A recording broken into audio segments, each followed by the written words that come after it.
اور اپنا ہاتھ اپنے گریبان میں ڈالو، بے عیب سفید و روشن نکلے گا۔ ان 2 معجزوں کے ساتھ جو 9 معجزوں میں داخل ہیں فرعون اور اس کی قوم کے پاس جاؤ کہ وہ بدکردار لوگ ہیں۔ پھر جب ان کے پاس ہماری روشن نشانیاں پہنچی تو کہنے لگے یہ کھلا جادو ہے،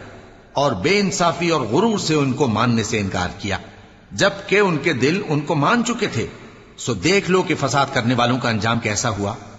اور ہم نے داؤد اور سلیمان کو علم بخشا، اور انہوں نے کہا کہ اللہ کا شکر ہے جس نے ہمیں اپنے بہت سے مومن بندوں پر فضیلت دی۔ اور سلیمان داؤد کے قائم مقام ہوئے اور کہنے لگے کہ لوگوں، ہمیں اللہ کی طرف سے پرندوں کی بولی سکھائی گئی ہے اور ہر چیز عنایت فرمائی گئی ہے، بے شک یہ اس کا خاص فضل ہے۔ اور سلیمان کے لیے جنوں اور انسانوں اور پرندوں کے لشکر جمع کیے گئے اور پھر ان کی جماعتیں بنائی گئیں، یہاں تک کہ جب چیونٹیوں کے میدان میں پہنچے تو ایک چیونٹی نے کہا کہ چیونٹیوں، اپنے اپنے بلوں میں داخل ہو جاؤ، ایسا نہ ہو کہ سلیمان اور اس کے لشکر تم کو کچل ڈالیں اور ان کو خبر بھی نہ ہو۔ تو وہ اس کی بات سے ہنس پڑے اور کہنے لگے کہ اے پروردگار، مجھے توفیق عنایت کر کہ جو احسان تو نے مجھ پر اور میرے ماں باپ پر کیے ہیں ان کا شکر کروں، اور ایسے نیک کام کروں کہ تو ان سے خوش ہو جائے، اور مجھے اپنی رحمت سے اپنے نیک بندوں میں داخل فرما۔